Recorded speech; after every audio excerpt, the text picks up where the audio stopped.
राधे राधे दोस्तों, आपका हमारे YouTube चैनल दिव्य भक्ति ज्ञान वेग में हार्दिक स्वागत है। ओम नमो भगवते वासुदेवाय। भगवान श्री हरि की कृपा आप सभी और आपके समस्त परिवारजनों पर बनी रहे। उम्मीद है आपने इससे पहले का अध्याय अवश्य सुना होगा, और यदि नहीं सुना है तो पहले उस अध्याय को भी अवश्य सुन लीजिए, ताकि आगे की कथा का भाव और महत्व और भी सुंदर रूप से समझ में आ सके। अब आगे की दिव्य कथा सुनिए। श्रीगण बोले, हे महाभाग नारायण जी, देव ऋषि नारद के प्रति जो कल्याणमय और शुभ वचन कहे थे, उन्हें आप कृपया पूर्वक विस्तार से हमें सुनाइए। तब ऋषियों के इस प्रश्न को सुनकर श्री सूत जी महाराज बोले, हे ऋषियों, भगवान नारायण ने नारद जी के प्रति जो परम सुंदर और रहस्यमय वचन कहे थे, उन्हें जैसे मैंने सुना है उसी प्रकार अब मैं आपको विस्तार पूर्वक सुनाता हूँ। आप सभी अत्यंत सावधानी और एकाग्र मन से इस कथा को सुनिए। हे नारद, पहले भगवान श्री कृष्ण ने धर्म राजा राज युधिष्ठिर से जो कहा था, अब मैं वह तुम्हें सुनाता हूँ। एक समय की बात है, धर्मात्मा राजा अजातशत्रु युधिष्ठिर छल और कपट से भरे धृतराष्ट्र के दुष्ट पुत्रों द्वारा जुए के खेल में हार गए। सबके देखते ही देखते अग्नि से उत्पन्न हुई धर्मपरायण द्रौपदी सभी के बीच दुष्ट दुशासन ने द्रौपदी के केश पकड़कर उन्हें घसीटा और फिर उनके वस्त्र हरण का प्रयास करने लगे। उस समय भगत वत्सल्य भगवान श्री कृष्ण ने स्वयं प्रकट होकर द्रौपदी की लाज की रक्षा की। उस भयानक घटना के बाद पांडवों ने अपना राज्य त्याग दिया और काम्यक वन की ओर चले गए। वहां वे अत्यंत कष्ट और दुख में जीवन व्यतीत करने लगे। वन के फल फूल खाकर वे अपना जीवन चलाते थे। जैसे जंगली हाथियों के शरीर पर बड़े बड़े बाल उगाते हैं, उसी प्रकार वनवास के कष्टों से पांडवों के शरीर भी रूखे और बालों से भर गए थे। इसी प्रकार दुख से भरे पांडवों को देखने के लिए भगवान श्री कृष्ण अनेक श्रेष्ठ मुनियों के साथ काम्यक वन में पहुँचे। भगवान को सामने देखकर ऐसा प्रतीत हुआ मानो मृत शरीर में पुनः प्राण आ गए हों। उन्हें देखते ही युधिष्ठिर, भीमसेन, अर्जुन और अन्य पांडव प्रेम और भाव विभोर होकर तुरंत उठ खड़े हुए। वे अत्यंत प्रसन्न होकर बड़े आदर और प्रेम से श्री कृष्ण के गले लगे और फिर भक्ति भाव से भगवान के चरण कमलों में प्रणाम करने लगे। द्रौपदी भी धीरे धीरे वहां आई। उन्होंने अत्यंत विनम्रता और श्रद्धा के साथ भगवान को प्रणाम किया। दुखों से टूटा हुआ उनका शरीर बहुत दुर्बल हो चुका था।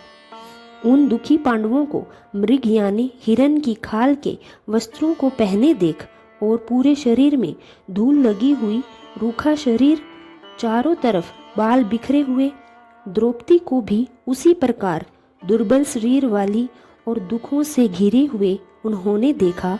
जब भगवान श्री कृष्ण ने पांडवों की ऐसी दयनीय अवस्था देखी, तब वे भीतर से अत्यंत दुखी हो उठे।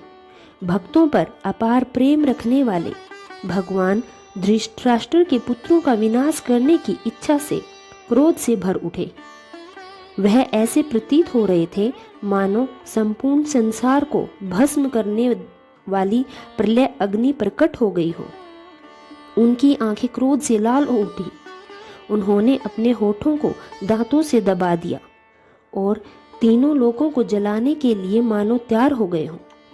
उनका वह स्वरूप ठीक वैसा ही भयंकर दिखाई दे रहा था जैसे माता सीता के वियोग में भगवान श्री राम को रावण पर क्रोध आया था।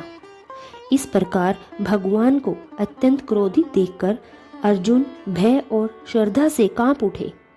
तब द्रौपदी, धर्मराज युधिष्ठिर और अन्य सभी लोगों की अनुमति लेकर अर्जुन हाथ जोड़कर भगवान श्री कृष्ण की स्तुति करने लगे। अर्जुन बोले, हे कृष्ण, हे संपूर्ण जगत के स्वामी, हे नाथ, मैं आपसे अलग नहीं हूँ। आप ही इस संपूर्ण जगत की रक्षा करने वाले हैं। हे प्रभु, क्या आप मेरी रक्षा नहीं करेंगे? जिनकी केवल दृष्टि मात्र से ब्रह्मा जी का पतन हो जाता है, उनके क्रोध से क्या नहीं हो सकता, यह कौन जान सकता है? अर्जुन आगे बोले, हे संहार करता प्रभु, क्रोध का संहार कीजिए। आपके क्रोध से संपूर्ण संसार प्रलय को प्राप्त हो सकता है। समस्त तत्वों को जानने वाले सभी वस्तुओं के कारण वेद और वेदांगों के मूल स्वरूप आप स्वयं साक्षात श्री कृष्ण हैं। मैं आपकी बारंबार वंदना करता हूँ। हे ईश्वर, इस चराचर जगत की उत्पत्ति आपने ही की है। आप ही समस्त मंगलों के भी मंगल हैं। आप सनातन बीज स्वरूप हैं। इसलिए केवल एक व्यक्ति के अपराध के कारण आप ही बनाई हुई संपूर्ण सृष्टि का विनाश कर सकते हैं। भला ऐसा कौन बुद्धिमान होगा जो केवल मच्छरों को जलाने के लिए पूरे घर को ही अग्नि में जला दे? श्री नारायण बोले, इस प्रकार दूसरों की वीरता को भी परास्त कर देने वाले अर्जुन ने भगवान से विनम्रता पूर्वक निवेदन किया और उन्हें प्रणाम किया। श्री सूत जी कहने लगे, हे ऋषियों, अर्जुन के इन मधुर और विनीत वचनों को सुनकर भगवान श्री कृष्ण का क्रोध शांत हो गया। वे पुनः चंद्रमा के समान शीतल और शांत स्वरूप में प्रकट हुए। भगवान को शांत देखकर पांडवों के मन भी शांत और स्थिर हो गए। सभी ने प्रेम पूर्वक भगवान को प्रणाम किया। इसके बाद वन में उपलब्ध कंदमूल, फल, फूल आदि से उन्होंने भगवान श्री कृष्ण की श्रद्धा और भक्ति से पूजा की। नारायण बोले, तब शरण में आए हुए भक्तों पर कृपा करने वाले भगवान श्री कृष्ण को देखकर अत्यंत प्रेम और विनम्रता से भरे अर्जुन ने उन्हें बार बार प्रणाम किया और हे नारद, जो प्रश्न तुमने हमसे पूछा है वही प्रश्न अर्जुन ने भी भगवान श्री कृष्ण से किया था। अर्जुन का प्रश्न सुनकर भगवान श्री कृष्ण कुछ क्षणों तक मन ही मन विचार करते रहे। फिर उन्होंने अपने प्रिय पांडवों का व्रत पालन करने वाली द्रौपदी को सांत्वना देते हुए हितकारी वचन कहे। वक्तों में श्रेष्ठ भगवान श्री कृष्ण बोले, हे राजन, हे महाभाग, अब तुम मेरे वचन भी ध्यान पूर्वक सुनो। तुमने जो यह प्रश्न किया है वह अत्यंत अद्भुत और दुर्लभ है। इसके उत्तर को प्रकट करने में मुझे उत्साह नहीं हो रहा, क्योंकि यह अत्यंत गुप्त रहस्य है। यह ऐसा रहस्य है जिसे बड़े बड़े ऋषि मुनि भी पूर्ण रूप से नहीं जानते। फिर भी हे अर्जुन, तुम हमारे प्रिय मित्र हो और हमारे अनन्य भक्त भी हो, इसलिए मैं तुमसे यह रहस्य कहता हूँ, परंतु इसका उत्तर अत्यंत गंभीर और उग्र है, इसलिए इसे ध्यान पूर्वक सुनो। भगवान श्री कृष्ण बोले, चैत्र आदि 12 महीने, निमेष दोनों पक्ष, घड़िया, प्रहर, त्रिप्रहर, मुहूर्त, दक्षिणायन और उत्तरायण, संपूर्ण वर्ष, चारों युग, यहाँ तक कि काल का सूक्ष्म से सूक्ष्म भाग भी सब के सब मूर्तिमान है। नदियाँ, समुद्र, तालाब, कुएं, बावड़ियाँ, गाड़ियाँ, झरने, लताएं, औषधियाँ, वृक्ष, बांस और वन की समस्त वनस्पतियाँ, यह सब अपने अपने स्वरूप में स्थित दिव्य शक्तियाँ हैं। नगर, गांव, पर्वत, पुरियाँ, यह संपूर्ण जगत चेतना से युक्त है। इनका अपना अपना अधिष्ठाता देव भी है। ऐसा कोई भी स्थान, वस्तु या सत्ता नहीं जो अपने अधिष्ठाता देव के बिना स्थित हो। यह सभी अपने अपने अधिकांश क्षेत्र में पूजनीय हैं और फल प्रदान करने वाले हैं। अपने अपने अधिष्ठाता देवताओं के प्रभाव और योग से ही यह सभी महत्व को प्राप्त होते हैं। हे पांडुनंदन, एक समय की बात है, एक समय अधिक मास उत्पन्न हुआ जो अत्यंत असहाय और उपेक्षित माना गया। उस समय नए उत्पन्न हुए मास को देखकर सभी लोग कहने लगे, यह मलमास है, क्योंकि यह सूर्य की संक्रांति से रहित है, इसलिए यह पूछने योग्य भी नहीं है। यह मास मल रूप के होने के कारण त्यागने योग्य है और सभी शुभ कर्मों में इसकी कोई महिमा नहीं मानी जाती।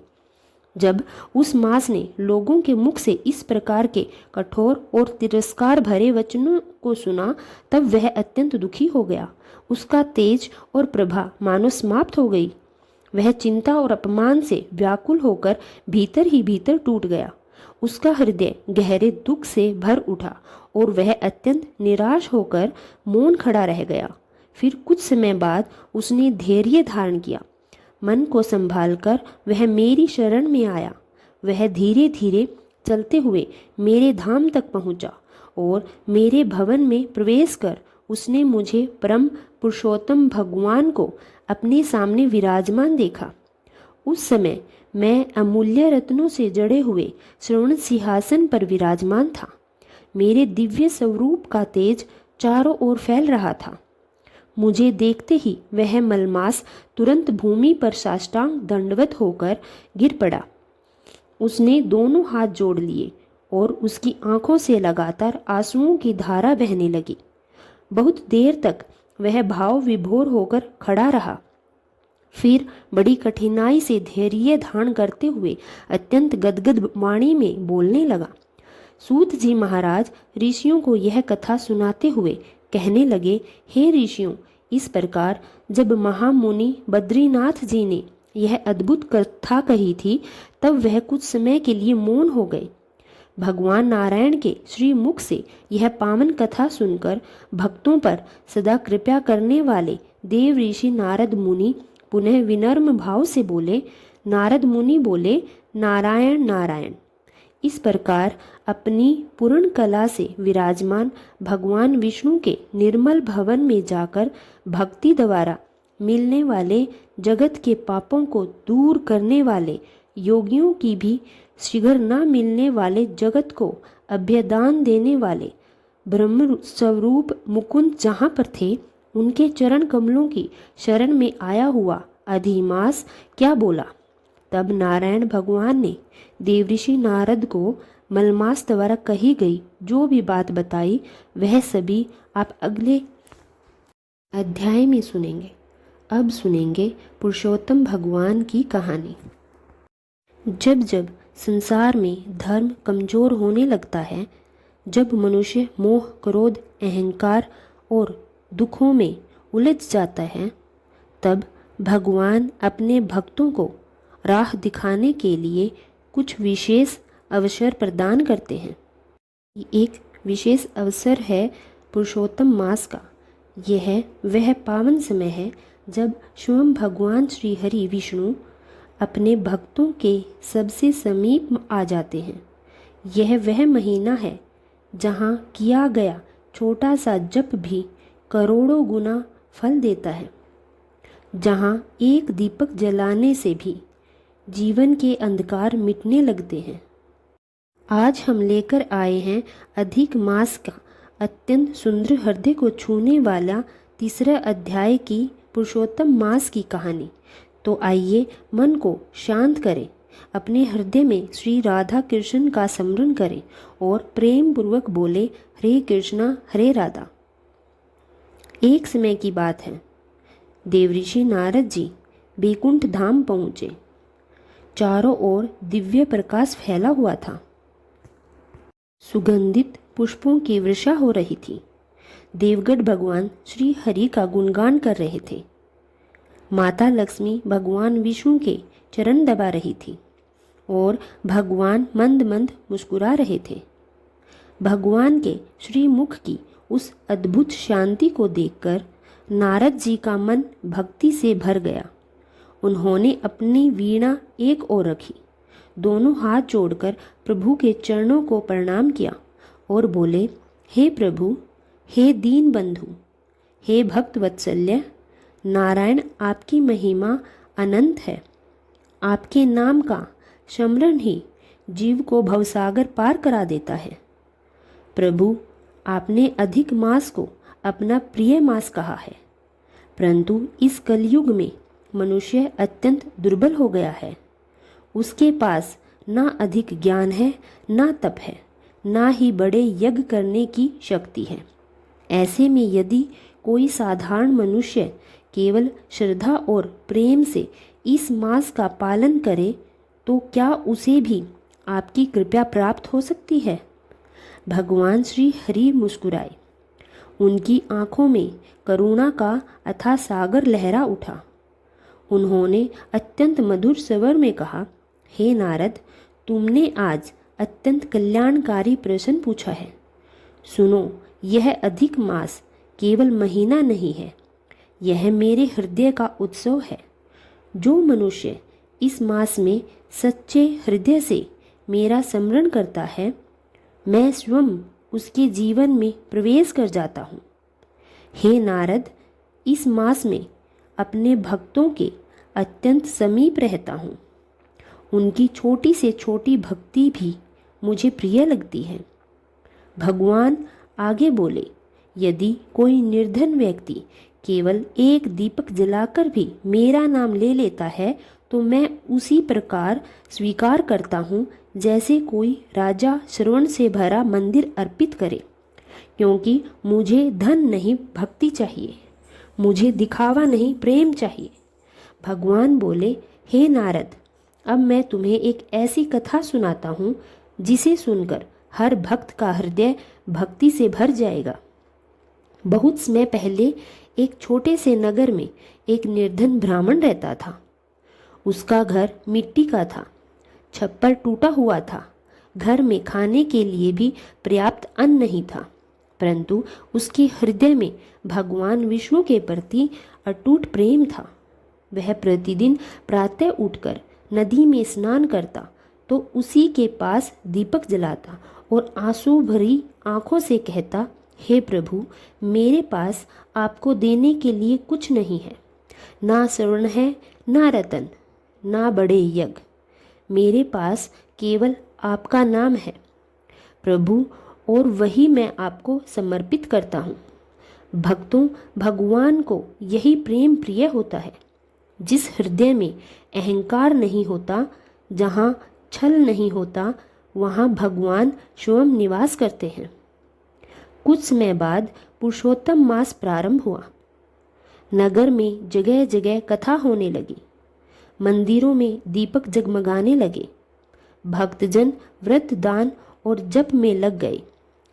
तब उस ब्राह्मण ने भी संकल्प लिया, मैं इस पूरे अधिक मास में प्रतिदिन भगवान का स्मरण करूंगा, एक समय भोजन करूंगा और यथाशक्ति दान दूंगा।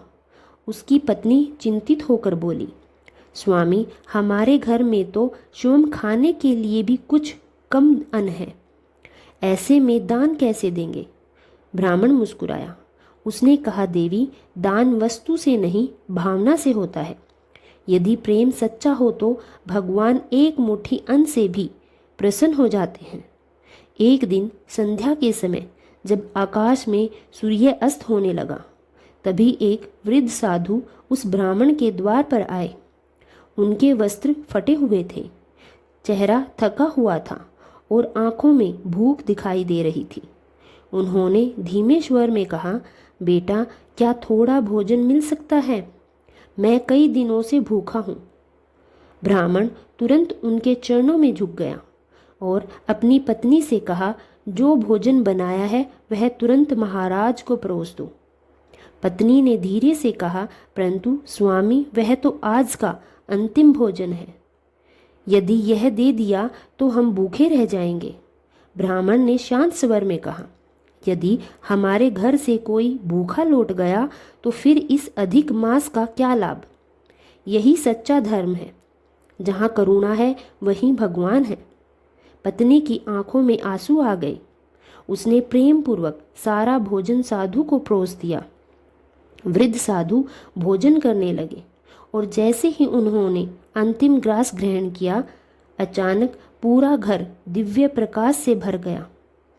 चारों ओर सुगंध फैल गई। वीणा और शंख की ध्वनि सुनाई देने लगी। ब्राह्मण और उसकी पत्नी आश्चर्य से कांप उठे।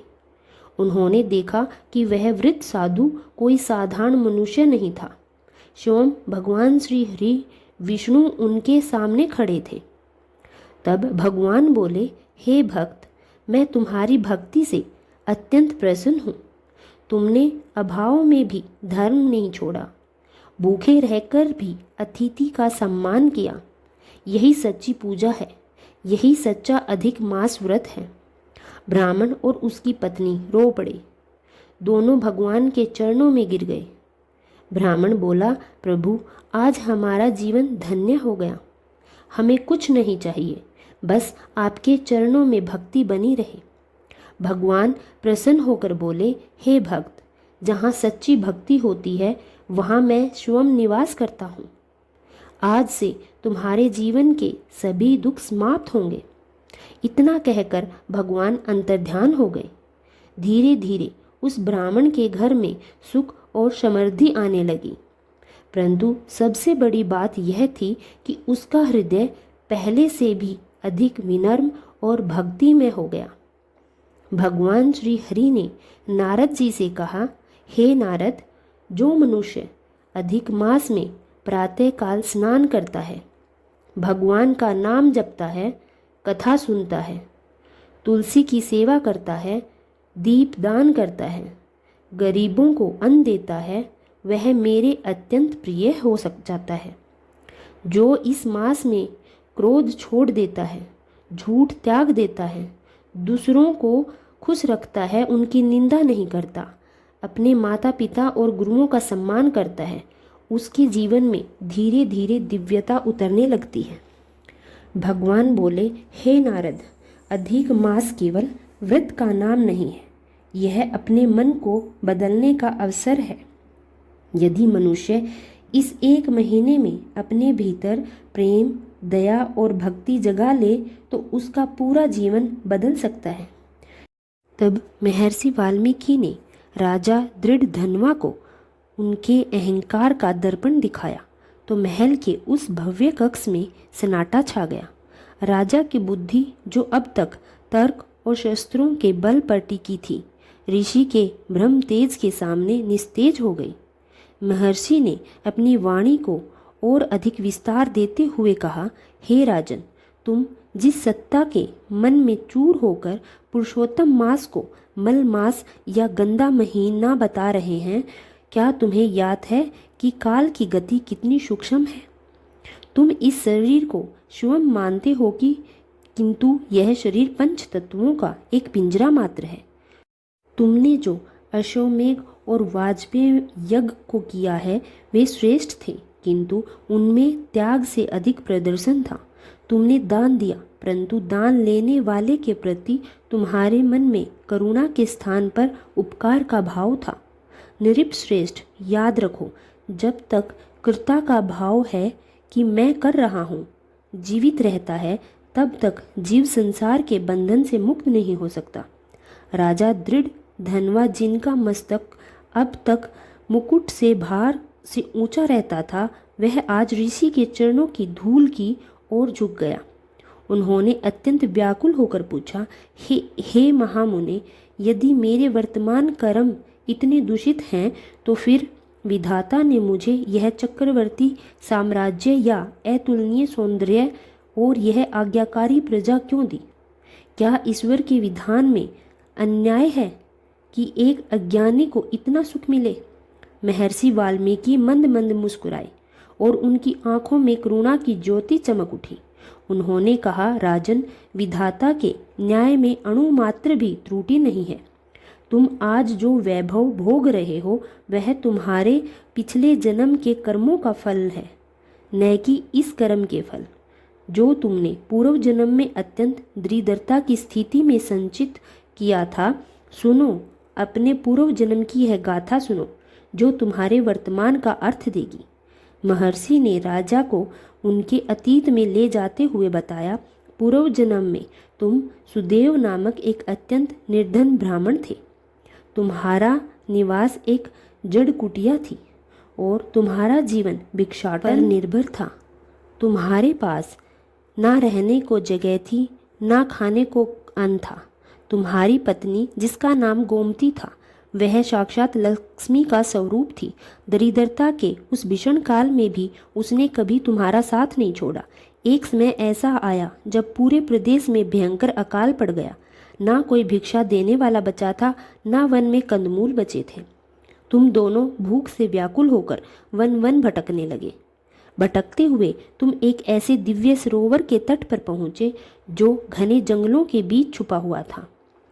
उस दिन संक्रांति से रहित वह मास चल रहा था जिसे संसार मलमास कहकर तिरस्कृत करता है। भूख और प्यास से व्याकुल होने के कारण तुम दोनों ने उस सरोवर में स्नान किया। तुम्हारे पास खाने को कुछ नहीं था, इसलिए तुम्हारा स्वतः ही उपवास हो गया। रात्रि के समय तुमने अनजाने में ही भगवान नारायण का नाम जपते हुए वह रात काटी। ऋषि ने आगे कहा, राजन, वह मास कोई साधारण मास नहीं था, वह स्वयं पुरुषोत्तम मास था। तुमने वह व्रत किसी विधि विधान या फल की इच्छा से नहीं किया था, बल्कि व्यवस्था में किया था। किंतु पुरुषोत्तम मास की महिमा ऐसी अलौकिक है कि यदि कोई अनजाने में भी या किसी पशु पक्षी के समान से भूख से व्याकुल होकर भी इस मास में उपवास और पवित्र जल का स्पर्श कर ले तो उसके करोड़ों जन्मों के संचित पाप भस्म हो जाते हैं। उसी अकाम उपवास और स्नान के पुण्य से पुंज आज तुम अनर्थ देश के राजा बने हो। जिस सीढ़ी से चढ़कर तुम शिखर पहुँचे हो, आज तुम उसी सीढ़ी का अपमान कर रहे हो। जो मास साक्षात श्री हरि का स्वरूप है, उसे मल कहना तुम्हारे विनाश के कारण बन सकते हैं। राजा दृढ़ धनवा यह सुनकर थरथर कांपने लगा। उन्हें आभास हुआ कि वे एक गहरे गर्त में गिर रहे हैं। उन्होंने ऋषि के चरणों को पकड़ लिया और अश्रुपूर्ण नेत्रों से कहा, हे नाथ, मैं अंधा था, सत्ता के ऐश्वर्य की दृष्टि हर ली थी। अब मुझे यह राजपाट कांटों की तरह शेय प्रतीत हो रहा है। मुनिवर, जिस पुरुषोत्तम मास ने एक दरिद्र को राजा बना दिया, वह मास क्या स्वयं भगवान से भी बड़ा है? कृपया मुझे इस मास की उत्पत्ति, इसकी महत्ता का वह रहस्य बताएं जिससे मेरा चित्त शांत हो सके। महर्षि वाल्मीकि ने राजा को उठकर हृदय से लगाया और कहा, पुत्र, अब तुम ज्ञान के पात्र बनो। इस संसार में काल ही ईश्वर है। जब यह मास दुखी होकर बैकुंठ गया, तब स्वयं भगवान विष्णु ने इसे अपना नाम देकर पुरुषोत्तम बनाया। इस प्रकार राजा का अहंकार पूर्णतः गल गया और उनके भीतर भक्ति का अंकुर फूट पड़ा। इस तरह अनजाने में भी की गई भक्ति हमें फल देती है। तो सोचिए, यदि पूर्ण श्रद्धा और पुरुषोत्तम मास का व्रत किया जाए तो वह जीव को कहाँ से कहाँ तक पहुँचा सकता है। जो मनुष्य राजा दृढ़धन्मक और महर्षि वाल्मीकि के इस संवाद को एकाग्र होकर सुनता है, उसके जीवन में दुर्भाग्य और दरिद्रता का नाश होता है तथा उसे अपने पूर्व जन्मों के दोषों से मुक्ति मिलती है। बोलिए पुरुषोत्तम मास भगवान की जय। अब सुनेंगे मंगलवार व्रत कथा। प्रेम से बोलिए श्री बजरंगबली हनुमान जी महाराज की जय। प्रिय भक्तगणों, आज ज्येष्ठ मास का तीसरा बड़ा मंगलवार है। सनातन परंपरा के अनुसार बड़े मंगलवार पर हनुमान जी की विशेष कृपा प्राप्त होती है। इस पवित्र दिन को शास्त्रों में कुछ खास दिनों से जोड़ा जाता है। मान्यता है कि बड़े मंगलवार के दिन भगवान श्री राम जी ने हनुमान जी का मिलना हुआ था। ऐसी मान्यता है कि ज्येष्ठ मास के मंगलवार को ही हनुमान जी ने 10,000 हाथियों का बल सीखने वाले भीम का अहंकार तोड़ा था। यह समय बजरंगबली की कृपा पाने के लिए श्रेयोत्तम माना जाता है। तो आइए अब श्रवण करते हैं ज्येष्ठ मास के तीसरे बड़े मंगलवार की कथा, जिसे आप सभी भक्तगण बड़ी श्रद्धा और प्रसन्नचित मन से पूरा अवश्य सुने। प्राचीन काल में नरोत्तम नामक एक ब्राह्मण था। उसके माता पिता श्री राम और हनुमान भक्त थे। वे हर जेठ मास के बुढ़वा मंगलवार का व्रत किया करते थे। वह नरोत्तम नामक ब्राह्मण अपने माता पिता की सेवा छोड़कर तीर्थ यात्रा के लिए घर से निकला। तीर्थ सेवा के बल से उसकी नहाकर धोए हुए धोती प्रतिदिन बिना ही आधार आकाश में उड़कर सूखने लगी। इस प्रकार कुछ समय बीतने पर उस ब्राह्मण को अहंकार हो गया और वह कहने लगा कि मेरे समान पुण्यवान और यशस्वी मनुष्य संसार में दूसरा नहीं है। उसी समय दव योग से एक बगुले ने उसके मुंह पर बीट कर दिया। इससे उसको क्रोध आया और उसने बगुले को श्राप दे डाला श्राप देते ही बगुला पृथ्वी पर पड़कर भस्म हो गया। इस तरह जीव हिंसा के फल से ब्राह्मण के मन में मोह हो गया। उसकी गीली धोती जो अब तक बिना ही आधार आकाश में सूखती हुई उसके साथ चलती थी, अब नहीं चलती। जीवी हत्या के पाप से उसकी यह सिद्धि जाती रही। इस घटना से ब्राह्मण को बहुत बड़ा दुख हुआ। उधर उस ब्राह्मण के माता पिता हर ज्येष्ठ मास के बड़े मंगलवार का व्रत किया करते थे। ऐसे ही उसकी माता ने बड़े मंगलवार के दिन अपने बेटे के मंगल कामना और सद्बुद्धि के लिए भगवान से प्रार्थना की। उधर यह आश्चर्यजनक घटना घटती है। एक दिन नरोत्तम दास के पास एक आकाशवाणी हुई कि हे ब्राह्मण, तुम परम धार्मिक गोक चंडाल के पास जाओ। वहां जाने पर तुम्हें धर्म के असली मर्म का पता लगेगा और उसके उपदेश से तुम्हारा मंगल होगा। इस आकाशवाणी को सुनकर ब्राह्मण मूक चांडाल के घर गया। वहां जाकर ब्राह्मण ने देखा कि वह चांडाल सवेरे से माता पिता की सेवा में लगा हुआ है। जाड़े के दिनों में वह गर्म जल, तेल, अग्नि, ताप, तांबूबल और बहुत सी रुई के बिछोने लिए मधुर अन्न और दूध देता है। बसंत ऋतु में मधु, सुगंधित माला और अन्य रुचिकर पदार्थों से तथा गर्मी के दिनों में पंखे से हवा करके उनकी सेवा करता है। नित्य उनकी सेवा करने के बाद वह भोजन ग्रहण करता है। इस प्रकार वह चंडाल सर्वदा माता पिता की थकान मिटाने और उसको सुख पहुंचाने के काम में लगा रहता है। प्रिय भक्तों, इसके इस पुण्य के बल से विष्णु भगवान उसके घर में बहुत दिनों तक से निवास करने लगे।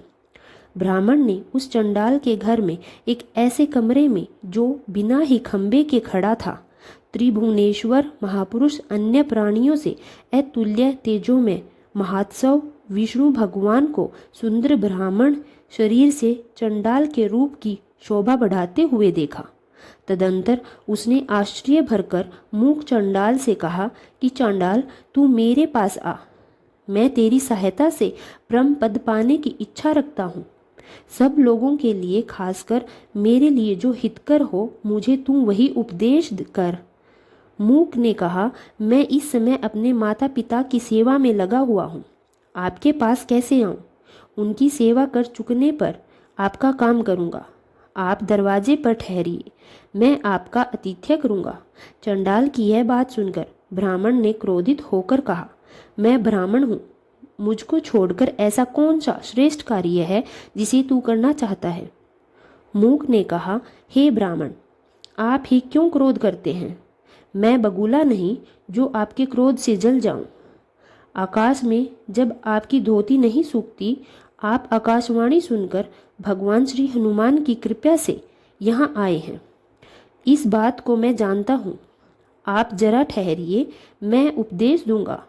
जल्दी हो तो आप पवित्रता के पास जाइए, जहाँ जाने से आपका कार्य सफल हो जाएगा। प्रिय भक्तजनों, अब देखिए, इसके बाद ब्राह्मण रूपी भगवान विष्णु ने मूक के घर से निकलकर नरोत्तम से कहा, हे ब्राह्मण, चलो, मुझे भी उसी पवित्रव्रता के घर जाना है। नरोत्तम कुछ सोचता हुआ उसके साथ चल दिया। रास्ते में आश्चर्य प्रकट करते हुए नरोत्तम ने ब्राह्मण भेषधारी विष्णु जी से पूछा कि हे विप्रवर, आप स्त्रियों से युक्त चंडाल के घर में सदा क्यों घुसे रहते हैं? हरि ने कहा, अभी तुम्हारा चित्त शुद्ध नहीं हुआ है। पतिव्रता आदि से मिलने के बाद मुझे पहचान सकोगे। नरोत्तम ने कहा, हे द्विज, ये वह पतिव्रता कौन है? उनमें ऐसी कौन सी महान बात है कि जो मैं उनके घर जा रहा हूँ? श्री हरि ने कहा, जैसे नदियों में गंगा, मनुष्यों में राजा और देवताओं में जनार्दन श्रेष्ठ है, वैसे ही स्त्रियों में पतिव्रता प्रधान है। जो पतिव्रता स्त्री नित्य पति के प्रिय हित कार्य में रहती है, वह दोनों कुलों का उद्धार करती है और प्रलयकांत पर्यंत स्वर्ग में रहती है। उसका पति अगर स्वर्ग से गिरता है तो वह सार्वभौम राजा होकर पृथ्वी पर जन्म लेता है और पतिव्रता उसकी नारी होकर सुख भोग करती है। इस प्रकार बारंबार स्वर्ग राज्य का उपभोग करके अनवरत वे दोनों मुक्त हो जाते हैं। अब नरोत्तम ने फिर पूछा कि वह पतिव्रता कौन है, उसके क्या लक्षण हैं? मुझे यथार्थ रूप से समझाइए। श्री हरि ने कहा, जो स्त्री पुत्र की अपेक्षा 100 गुने स्नेह से पति की सेवा करती है और शासन में उसे राजा के समान मानती है, वह स्त्री पतिव्रता है। जो स्त्री कामकाज में दासी, रति काल में रंभा, भोजन कराने में जननी और विपत्ति काल में सत परामर्श देने वाली होती है, वही पतिव्रता होती है। जो स्त्री मन, वाणी, शरीर या कर्म से कभी पति के विरुद्ध आचरण नहीं करती, वही पतिव्रता होती है। जो केवल अपने पति की सेज पर ही सोती है, नित्य पति की सेवा करती है, कभी कृपणा तथा अभिमान नहीं करती, मान अपमान में पति को सम्मान भाव से देखती है, वही साक्षात पतिव्रता होती है। जो स्त्री सुंदर वस्त्र आभूषण धारी भरता और पुत्र को देखकर भी उन्हीं पर पुरुष समझती है, वही यथार्थ पतिव्रता होती है। हे ब्राह्मण, तुम उस पतिव्रता के पास जाकर अपनी मनोकामना उससे कहो। तुम जिसके घर जा रहे हो उस ब्राह्मण के 8 स्त्रियां हैं। उनमें जो रूप, यौवन संपन्ना, यशस्वी और दयावती है, उसका नाम शुभा है। वह प्रसिद्ध पतिव्रता है। तुम उसके पास जाकर अपने हित की बातें उससे पूछो। इतना सुन, इतना कहकर भगवान हरि अंतर्ध्यान हो गए। नरोत्तम को उनके अंतर्ध्यान होते देखकर बड़ा ही आश्चर्य हुआ। नरोत्तम ने उस पतिव्रता के घर पहुंचकर उससे अपने हित की बात पूछी। पतिव्रता स्त्री अतिथि की बात सुनकर घर के बाहर आई और ब्राह्मण को देखकर दरवाजे पर खड़ी रह गई। ब्राह्मण ने पतिव्रता को देखकर हर्ष के साथ कहा, साध्वी, आपको जो कुछ मालूम है सो मेरे हित के लिए कहिए। पतिव्रता ने कहा, इस समय तो मुझे पति की सेवा करनी है, मुझे अभी फुर्सत नहीं है, पीछे आपका काम कर दूंगी। आज आप यही मेरा आतिथ्य स्वीकार करें। ब्राह्मण ने कहा, कल्याणी, मुझे आज भूख, प्यास या थकावट कुछ भी नहीं है। मैं जिस विषय को जानना चाहता हूँ वह मुझे बतला दो, नहीं तो तुम्हें हिसाब दूंगा। इस पर पतिव्रता ने कहा, हे ब्राह्मण श्रेष्ठ, मुझे आप वह बगुला न समझे। आप धर्म तुलाधार के पास जाकर उससे अपने हित की बात पूछें, वे आपको हितो उपदेश देंगे। महाभागा, सुबह इतना कहकर वह घर के अंदर चली गई। इसके बाद नरोत्तम ने उसके घर में जाकर देखा कि वही ब्राह्मण जो मूर्त चंडाल के घर में था और बहुत दूर तक साथ साथ आया था, वहाँ भी बैठा हुआ है। नरोत्तम को इससे बड़ा भी ही अचंभा हुआ। उसने ब्राह्मण रूपधारी विष्णु के पास जाकर कहा कि हे देशांतर, मैं मेरे संबंध में जो घटना हुई थी मालूम होता है, आपने ही इन लोगों से उसे कह दिया, नहीं तो चंडाल और पतिव्रता को मेरी उस घटना का हाल कैसे मालूम होता। हरि ने कहा, भूत भावन महात्मा गण अपने पुण्य और सदाचार के बल से सभी बातें जान लेते हैं। पतिव्रता ने तुमसे क्या कहा सो मुझे बतलाओ। प्रिय भक्तगणों, नरोत्तम ने मुझे पतिव्रता ने धर्म तुलाधार के पास जाकर प्रश्न करने का आदेश दिया है। हरि ने कहा, अच्छी बात है, तुम मेरे साथ चलो, मैं भी वहीं जाऊंगा। इतना कहकर श्री हरि चलने को तैयार हो गए। अब नरोत्तम ने पूछा, उस धर्म तुलाधार का मकान कहाँ है, जहाँ पर लोग बहुत सी चीज़ें खरीदते बेचते हैं। उसी बाजार में तुलाधार रहते हैं। लोग धान, रस, तेल, अन्न आदि वस्तुएं उसके धर्म कांटे पर तोल कर देते लेते हैं। वह नर श्रेष्ठ प्राण जाने पर भी कभी झूठ नहीं बोलता, तो उसके इस काम से उसका नाम धर्म तुलाधार पड़ गया। श्री हरि ने कहा, हे नरोत्तम, तुलाधार के पास पहुंच गए। देखा तो तुलाधार बहुत सा रस बेच रहा था। उसका शरीर मैला कुचैला हो गया था। वह लेन देन संबंधी अनेक प्रकार की बातें कर रहा था। अनेक प्रकार के नर नारियों ने उसे चारों ओर से घेर रखा था। तुलाधार ने ब्राह्मण को देखते ही कहा, हे ब्राह्मण, क्यों, क्या काम है। उसकी इस प्रकार की बात सुनकर ब्राह्मण ने मधुर वाणी में कहा, भाई, मैं तुम्हारे पास धर्मोपदेश ग्रहण करने आया हूँ, तो मुझे उपदेश करो। तुलाधार ने कहा, महाराज, अभी तो मेरे ग्राहक की भीड़ लगी है, एक पहर राजा तक मुझे फुर्सत नहीं मिलती। आप मेरे कहने से धर्माकर के पास जाइए। बगुले की हिंसा का दोष और आकाश में धोती ने सूखने के कारण आदि सभी बातें आपको बता सकते हैं। उसका नाम अद्रोहक है। वे बड़े ही सज्जन हैं। उसके उपदेश से आपके संपूर्ण काम सफल हो सकेंगे। तुलाधार ब्राह्मण से इतना कहकर फिर अपने लेन देन में लग गया। तब नरोत्तम ने ब्राह्मण वेशधारी श्री हरि से कहा, महाराज, मैं तुलाधार के उपदेश से अद्रोहक के पास जाऊंगा, परंतु उसका घर मैं नहीं जानता। क्या आप बता देंगे? श्री हरि ने कहा, आओ, मैं भी तुम्हारे साथ उसके घर चलता हूँ।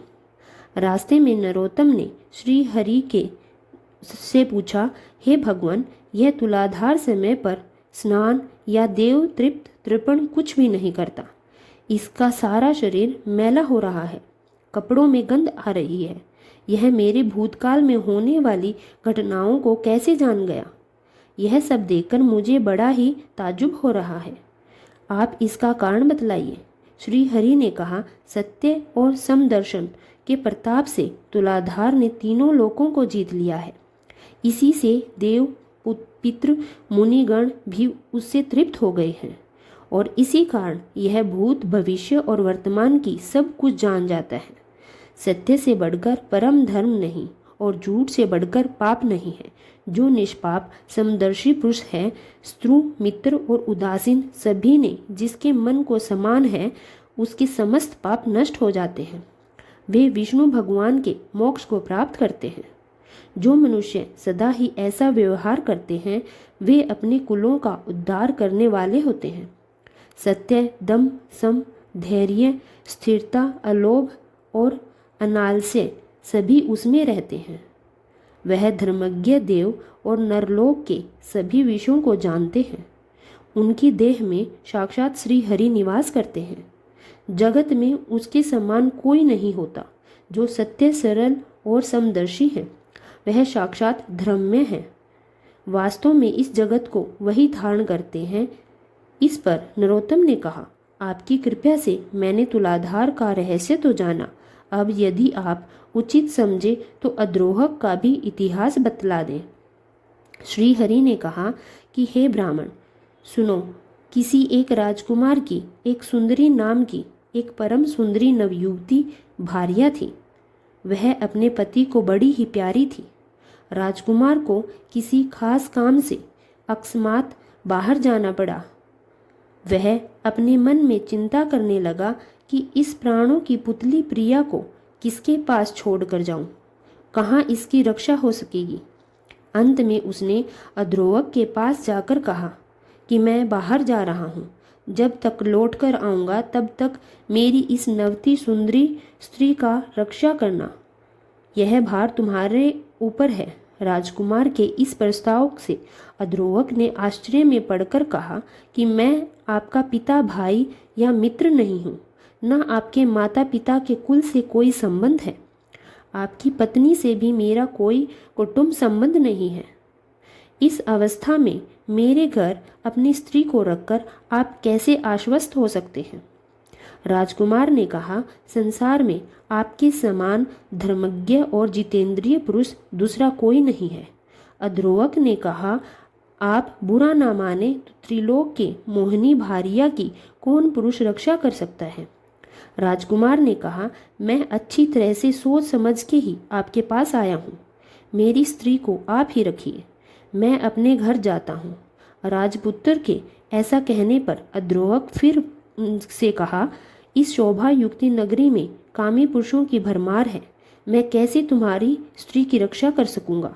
राजकुमार ने फिर कहा, आप जैसा ठीक समझे वैसा ही रक्षा करें, मैं चलता हूँ। गृहस्थ अद्रोहक ने धर्म संकट में पड़कर राजकुमार से फिर कहा, हे पिता, मैं इस आरक्षित स्त्री की रक्षा निमित्त जो देखने में अनुचित होगा, ऐसा कर्म भी उचित और हितकर समझकर करूँगा।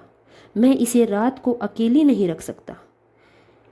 इसे मैं अपनी भार्या के साथ जिस सया पर सोता हूँ उसी पर इसे सोना पड़ेगा। आपको इसमें आपत्ति हो तो अपनी स्त्री को वापस ले जाइए, नहीं तो छोड़ जाइए। राजकुमार ने कुछ देर तक सोचकर कहा, अच्छी बात है, आप जैसा उचित समझे वैसा ही करें। तदंतर राजकुमार ने अपनी स्त्री से कहा, सुंदरी, इसकी आज्ञा के अनुसार सब काम करना, इसमें तुम्हें कोई दोष नहीं लगेगा। राजपुत्र इतना कहकर अपने पिता नरेश के आज्ञानुसार वहां से चला गया। अद्रोवक ने रात को वही किया। वह धार्मिक पुरुष रात को अपनी स्त्री और राजपुत्र पत्नी के बीच में एक सैया पर सोने लगा, परंतु धर्मपद से कभी डिगा नहीं। राजकुमार पत्नी का निधन कभी अंग प्रदर्शन होता तो उसे अपनी जननी के अंग के समान प्रतीत होता। वह इस प्रकार अपने मन और इंद्रियों को जीत कर रहता था। इस प्रकार 6 महीने बीतने पर राजकुमार विदेश से लौटकर घर आया। अब बिरादरी वालों ने पूछा कि हे राजकुमार, तुम्हारी स्त्री पीछे से कहाँ रही? उसने कहा, अद्रोवक के घर। कुछ युवकों ने व्यंग कहा, अच्छा किया जो अपनी स्त्री अद्रोवक को दान कर गई। वह रात को उसके साथ सोता था। स्त्री पुरुष के एक साथ सोने पर भी क्या कभी संयम रह सकता है? इस तरह लोग तरह तरह के दोष लगाने लगे। अद्रोवक को इस बात का पता लगा। तब उसने जनापात की निर्वृत्त के लिए काठ की एक चिता बनवाई, जिसमें आग लगा दी। इतने में ही राजपुत्र वहां पहुंचा। राजपुत्र ने अपनी स्त्री को प्रसन्न मुख और अद्रोवक को विषाद युक्त देखकर अद्रोवक से कहा, भाई, मैं आपका मित्र बहुत दिनों बाद विदेश से लौटकर आया हूँ, आप मुझसे बात नहीं करेंगे? अद्रोवक ने कहा, मैंने आपकी स्त्री को घर रखकर बदनामी मोल ले ली। उस बदनामी को दूर करने के लिए आज मैं अग्नि में प्रवेश करूंगा। संपूर्ण देवता मेरे कृत्य को देखें। इतना कहकर अद्रोवक धकती हुई अग्नि में कूद पड़ा, परंतु आश्चर्य की उसका एक बाल भी बाका नहीं हुआ। देवतागण आकाश से साधुवाद करने लगे। चारों ओर से पुष्प वर्षा होने लगी। जिन लोगों ने अद्रोवक पर दोष लगाया था, उनके मुखों पर कुष्ठ रोग हो गया। देवताओं ने आकर उसको अग्नि से निकाला। मुनियों ने विस्मित होकर सुंदर पुष्पों से उसकी पूजा की। फिर महातेजस्वी अद्रोवक ने भी सब की पूजा की। सुर, असुर और मनुष्य ने मिलकर अद्रोवक के नाम सज्जन द्रोहक रखा। उसकी चरण रज से पृथ्वी हरी भरी हो गई। तब देवताओं ने राजकुमार से कहा, हे राजकुमार, तुम अपनी स्त्री को ग्रहण करो। अद्रोवक के समान जगत में कोई दूसरा नहीं है। जगत में सभी लोग काम के वश में हैं। काम, क्रोध, लोभ सभी प्राणियों में है। काम से संसार में बंधन होता है। यह जानकर भी लोग अकामी नहीं होते। इस अद्रोवक ने कर्तव्य पालन के लिए काम को जीतकर मानो 14 भी को जीत लिया। इसके हृदय में नित्य वासुदेव विराजमान है। यूं कहकर सब लोग राजपुत्र अपनी पत्नी सहित अपने घर को चले गए। उस समय अद्रोवक को कायजल से प्राप्त दिव्य दृष्टि प्राप्त हो गई। वह तीनों लोकों की बातों को अनाशय देखने और जानने में समर्थ हो गया। प्रिय भक्तगणों, इस प्रकार बातें होते होते नरोत्तम भगवान ब्राह्मण अद्रोवक के घर पहुंच आया। नरोत्तम अद्रोवक से धर्म का तत्व पूछा। अद्रोवक ने कहा, हे धर्मज्ञ विपर, आप पुरुषोत्तम वैष्णव के घर जाइए। उसके दर्शन से ही आपकी मनोकामनाएं पूर्ण हो जाएंगी। उसने ज्येष्ठ मास में श्री हरि की स्तुति करते करते बड़े मंगलवार का व्रत भी किया है, और यह मंगलवार माता पिता को पूजने वाला तथा श्री राम की भक्ति करने वाले श्री हनुमान जी को समर्पित है। हे विप्र, तुमने बड़ा ही धर्म कार्य किया है जो तुम यहाँ तक पहुँचे हो। तुम्हारी माता भी एक व्रत करती है, जिसको मैं विस्तार पूर्वक बाद में वर्णन करूँगा। फिर वह आपके सभी भेद जैसे कि बगुले की मृत्यु और धोती सूखने आदि की सभी बातें आपको बता सकते हैं। नरोत्तम यह सुनकर ब्राह्मण भेषधारी विष्णु के साथ पुरुषोत्तम वैष्णव के घर आया। नरोत्तम ने देखा कि वैष्णव परम शुद्ध, शांत, समस्त उत्तम लक्षणों से युक्त और अपने तेज से दीप्तिमान हो रहा है।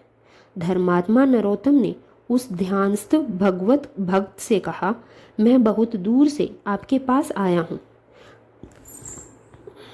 आप मुझे उपदेश दीजिए। नरोत्तम बोले, देवश्रेष्ठ भगवान श्री हरि सदा ही तुम पर प्रसन्न हैं। हे ब्राह्मण, आज तुम्हें देखकर मेरे मन में बड़ा आह्लाद हो रहा है। मेरे घर में भगवान के दर्शन से तुम्हारा अतुलनीय कल्याण होगा, तुम्हारा मनोरथ पूर्ण होगा। नरोत्तम ने कहा, आपके घर में विष्णु भगवान कहाँ विराजमान है? कृपया कर मुझे दिखला दो। वैष्णव ने कहा, इस रमणीय देव मंदिर में प्रवेश करते हुए भगवान के दर्शन कर घोर पाप और जन्म के कर्म बंधनों से छूट जाएंगे। वैष्णव के इन वचनों को सुनकर नरोत्तम ने मंदिर में प्रवेश करके देखा कि भगवान की मूर्ति की जगह वही ब्राह्मण भेषधारी विष्णु उसी रूप में पद्म आसन से बैठे हुए हैं। नरोत्तम ने उनको देखते ही मस्तक द्वारा प्रणाम किया और उनके चरण पकड़ लिए और कहा, हे देवेश, मैं आपको पहले पहचान न सका, अब आप मुझ पर कृपा बरसाइए। हे प्रभु, मैं इस लोक और परलोक में आपका दास बना रहूं। हे मधुसूदन, मुझ पर कृपया दृष्टि कीजिए। यदि वास्तव में आपकी मुझ पर कृपा है तो अपने स्वरूप का दर्शन मुझे कराइए। भगवान ने कहा, हे भूदेव, तुम्हारे प्रति सर्वदा ही मेरा स्नेह है। स्नेह के वश में होकर ही मैं भक्तों को दर्शन दिया करता हूँ। पुण्य आत्मा पुरुषों के एक बार के दर्शन, स्पर्श, ध्यान, कीर्तन और तिलक धारण करने पर ही पुण्य लोक की प्राप्ति होती है। उनके नित्य संग से तो सारे पाप छूट जाते हैं और अंत में वह उसका संग करने वाला मुझसे मिल जाता है। तुम मेरे भक्त हो। वक वध से तुम्हें जो पाप हुआ उसकी निवृत्ति के लिए तुम फिर उसी मुख के पास जाओ। मुख चंडाल पुण्य आत्माओं के प्रधान तीर्थ रूप हैं। उसके दर्शन और मेरे साथ संभाषण होने के कारण ही तुम मेरे मंदिर में आ सके हो। जो करोड़ों जन्मों तक निष्पाप रहते हैं वही धर्मात्मा पुरुष हैं, मेरा दर्शन करने में समर्थ हो सकते हैं। इतना सब कहकर अब तुम्हें इच्छित वर मांगो। ब्राह्मण ने कहा, हे सर्वलोकेश्वर, मैं यही चाहता हूँ कि मेरा मन सर्वदा आप में ही लगा रहे। आपकी सेवा और किसी भी पदार्थों में मेरा मन ना लगे। भगवान ने कहा, अब तुम्हारी बुद्धि का ऐसा विकास हो गया है, तब तुम्हारी इच्छा जरूर पूर्ण होगी। परंतु तुम्हारे माता पिता जो श्री हनुमान भक्त हैं और श्री रामचंद्र जी के नित्य पाठ करते हैं, अब तक तुम्हारी सेवा से वंचित हैं। तुम अपने माता पिता की सेवा कर चुकने के बाद मुझ में विलीन हो सकोगे। तुम्हारे माता पिता के दुख भरे लंबे आवासों की वायु से तुम्हारा तप नष्ट हो रहा है, अतः तुम पहले उनकी पूजा करो। जिस पुत्र पर माता पिता का कोप पड़ता है उसके नरकगामी होने में भी शिव या ब्रह्मा में कोई नहीं बचा सकता। इसलिए तुम अपने माता पिता के पास जाकर बड़े यत्न से उनकी पूजा करो और उनके इष्ट श्री राम और हनुमान के दर्शन कर उनके व्रतों को सफल बनाओ। तदंतर उनके प्रसाद से तुम मुझे प्राप्त कर सकोगे। भगवान की यह वचन सुनकर ब्राह्मण ने फिर हाथ जोड़कर कहा, हे नाथ, हे अच्युत, आप यदि मुझ पर प्रसन्न हैं तो एक बार अपने दिव्य रूप का दर्शन कराइए। तदंतर प्रसन्न होकर भगवान ने प्रेमवश ब्राह्मण को अपने स्वरूप का दर्शन कराया। ब्राह्मण ने देखा पुरुषोत्तम हरि शंख चक्र गदा पद्म धारण किए हुए हैं। उनके तेज से समस्त जगत परिपूर्ण हो रहा है। वे ही संपूर्ण लोगों के कारण हैं। तब उसने दंडवत प्रणाम करते हुए गदगद वाणी से कहा, हे अच्युत, आज मेरा जन्म सफल हो गया है। मेरे नेत्र प्रसन्न और दोनों हाथ साध्य हो गए हैं। मैं आज धन्य हो गया हूँ। आज मेरे कुल के लोग सनातन ब्रह्म लोक को चले गए हैं। मेरा समस्त मनोरथ आज पूर्ण हो गया है। तो बोलिए, बजरंगबली हनुमान की जय। अब सुनेंगे गीता का तीसरा अध्याय। तीसरे अध्याय में श्री कृष्ण अर्जुन को कर्म का महत्व, कर्म करते हुए कर्म के परिणाम और कर्मों के फलों के प्रति कोई भी लगा यह इच्छा न रखने के बारे में बताते हैं। वे कहते हैं कि आत्मा ही संतुष्ट रहो। प्रकृति खुद ब खुद कर्म करती है, आत्मा कर्म नहीं करती, लेकिन अहंकारवश मनुष्य अपने आप को कर्ता समझने लगता है। हमारा शत्रु कोई और नहीं बल्कि हमारी इच्छा और क्रोध है। इसलिए इन दोनों पर नियंत्रण रखना आवश्यक है। अर्जुन के शव से कहते हैं, माधव, यदि आप समझते हैं कि बुद्धि का मार्ग सकाम कर्म के मार्ग से अधिक अच्छा है तो आप मुझे भयंकर कर्म करने को, यह भयंकर युद्ध लड़ने को क्यों कहते हैं? ऐसी बातों से आप मेरे मन को भ्रमित कर रहे हैं। लेकिन मुझे निश्चित तौर से वह एक बात बता दो जिसे करने से मेरी अधिक से अधिक भलाई हो सके। श्री कृष्ण उत्तर देते हैं, सुन, बाद इस दुनिया के आरंभ में मैंने मुक्ति 12 मास होता है, चिंतन करने वाले, गहरी सोच करने वालों के लिए ज्ञान का मार्ग बताया है और कर्म करने वालों के लिए श्रमनाक बताया है। कर्म से बचने से या कर्म ना करने से कोई व्यक्ति कर्म से मुक्ति नहीं पा सकता और ना ही कर्म के त्यागने से उसे कभी सिद्धि मिल सकती है, क्योंकि कोई भी व्यक्ति क्षण भर के लिए कर्म किए बिना नहीं रह सकता। प्रत्येक व्यक्ति को प्रकृति से उत्पन्न अपने गुणों के कारण मजबूर होकर कर्म करना ही पड़ता है। जो अपने कर्म इंद्रियों को अपने ऊपर जबरदस्ती थोप लेता है, वह अपने मन में उन्हें इंद्रियों के विषयों के बारे में सोचते रहते हैं। ऐसे लोग भटकते हुए वह खुद को धोखा दे रहे हैं।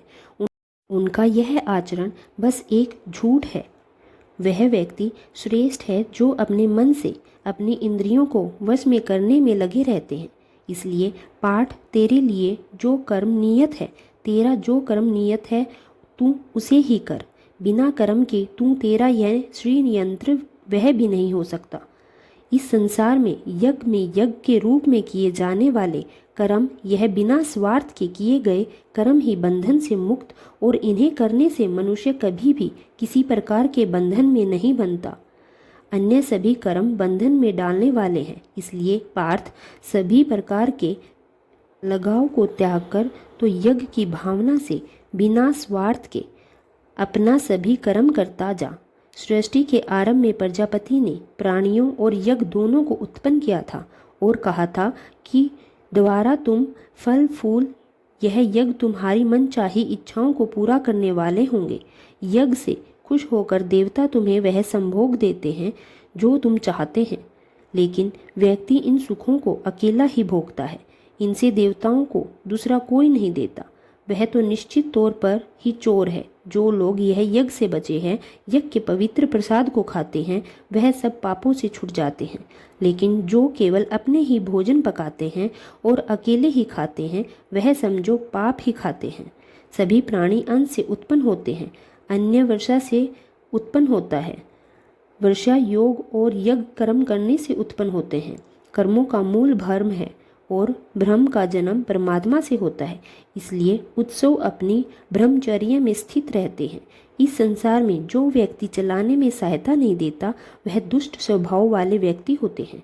लेकिन जो मनुष्य आत्मा में ही आनंद लेते हैं, जो आत्मा में ही संतुष्ट रहते हैं, जो आसमान में वितरित हैं, उसके लिए कोई भी ऐसा कार्य नहीं जो करना जरूरी हो।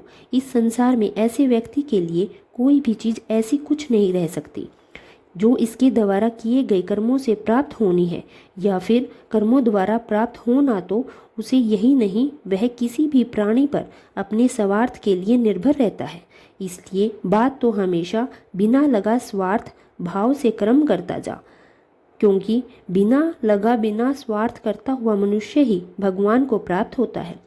अज्ञानी भी ऐसा ही निस्वार्थ कार्य करे तो परम गति तक पहुंच जाते हैं।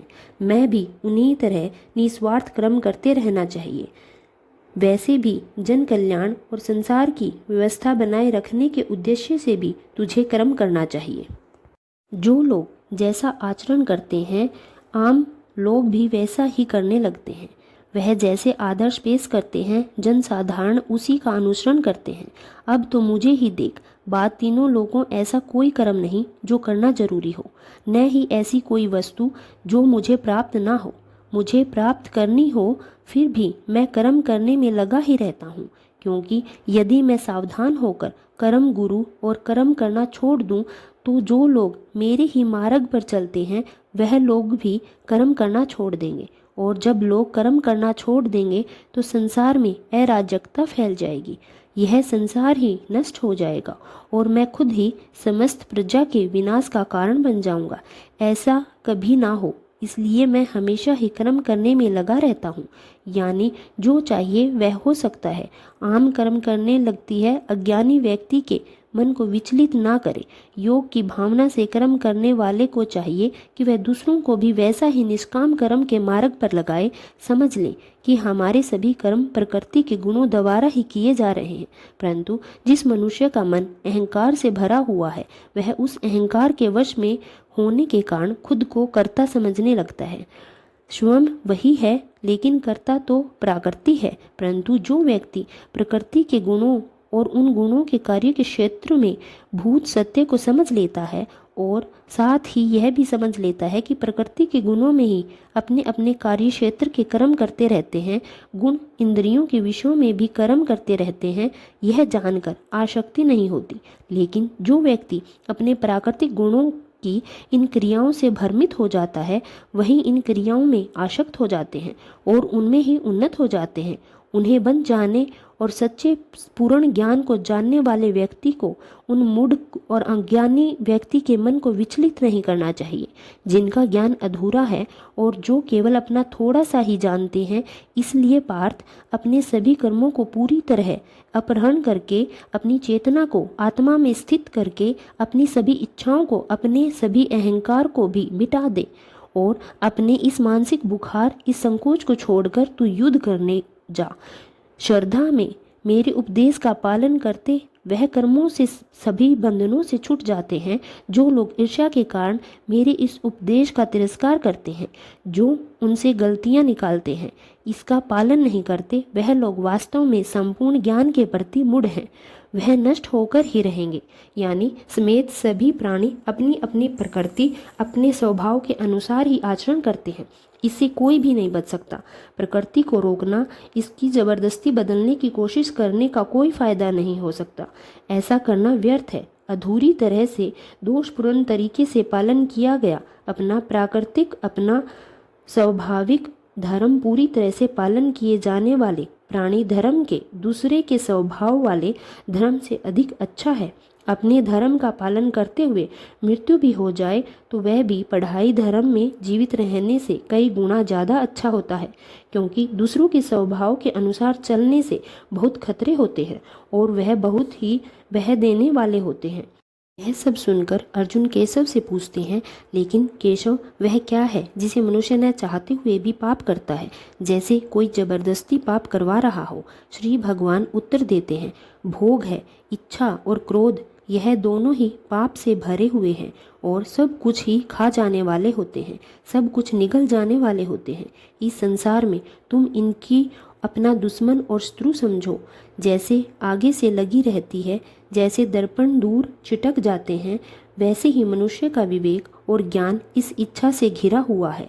मनुष्य की चेतना और इसका ज्ञान दोनों ही उस नित्य शत्रु कभी न तृप्त होने वाली अग्नि के सामने इच्छा से ढके रहते हैं, जिसके कारण वह हमेशा ही संतुष्ट रहता है। इंद्रियां, मन और बुद्धि इन इच्छा से स्थान में बेहतर रहकर वही मनुष्य ज्ञान को ढूंढता है और उसे मोहित कर सही मार्ग से भटका देती है। इसलिए पार्थ, दुश्मनों से ही इन इंद्रियों को अपने वश में रख और ज्ञान और विवेक से इस पापी विनाशक को दृढ़ता से मार डाल कहते हैं। इंद्रियां शरीर से बड़ी हैं और मन इंद्रियों से भी बड़ा है। बुद्धि मन से बड़ी है और बुद्धि से भी बलवान और बड़ी है आत्मा। इस प्रकार जब बुद्धि से बड़ी और बलवान है तो उस आत्मा को जानकर तू अपने मन में इस आत्मा को उस परमात्मा में स्थिर करके इस इच्छा रूपी, इस काम रूपी शत्रु को मार डाल। आज का यह अध्याय यहीं समाप्त होता है। धन्यवाद।